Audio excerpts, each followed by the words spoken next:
in terms of the influence of the Christian church in the culture, it's been receding. So this is less of a Christian country today, dramatically so, than it was, say, 30 years ago. How Christian is North America? North America is the only continent where the Christian church is not growing. There is a smaller percentage of evangelicals in Canada than any country in Latin or South America, where we would send missionaries. Churches are closing their doors faster than we can start new ones. We will only be as good in foreign missions as we are strong in this country. But if we lose our vitality here, if we lose the sharp edge, if we lose the ability to influence this culture, we will weaken the church so much in this country that it won't be able to do foreign missions. But I think we've got to evangelize our own country, our own church, before we can ever hope to spread the gospel around the world. America really has become a mission field for the church because we have to find ways to communicate truth to a culture that believes there is no such thing. And that's a tough job. Canmore, Alberta is a good example of how tough a job it is. In the Canadian Rockies, Canmore has become Aspen North, where the rich people come to play. It's also a very spiritual place, but it's ABC spirituality, anything but Christianity. It's here where Wayne Snyder has come to plant a church. Well, I think it's important for Southern Baptists to invest not only here in Canmore in church work, but in all of Canada. Canada is a very unchurched place. Jesus said, "Be in the world, but not of it." Wayne and hundreds of other church planters have answered the call to come to tough places to start new churches, because that is one of the most powerful ways to impact lives.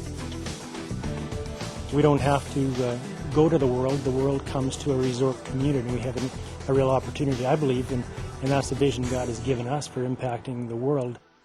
The new generation is more orthodox than Generation X or the baby boomers. That it's hungering for truth. And I know the kind of questions these kids are asking, and they're great questions. The problem is that, I hate to say this, most churches today can't address those questions. And so what you're going to do is get this generation which is coming out hungry for truth, not getting good answers and falling away. And so we can't miss this moment. So campus ministers are reaching out to students at North America's colleges, high schools, and middle schools. They're looking for ways to show the best answer to the questions being asked. They are telling his story. College students want to know that you actually care, and they don't want to feel like they're a project. They don't want to feel like that you have unloaded some presentation on them, so to speak. So it has to be over time. The only way to reach these students is through relationships with other students. One strategy is teaching students to tell his story by sharing their own story. You can't say, oh, there's nobody to share with. I mean, there's always somebody that doesn't know Christ around you. How Christian is North America? This is a continent that hungers for truth, but no longer recognizes it.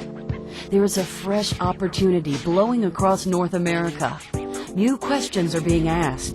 The age-old answer is being found. We have been given a new chance to change our world. If we simply get serious about what it means to be the church, to be the community of the newborn, to be the people who have been redeemed by Christ and who live accordingly, and then defend what we believe with our neighbors around us, I think we could be on the verge of one of the great movements of God in history. It will happen in America. I don't think it just can happen. It's going to happen.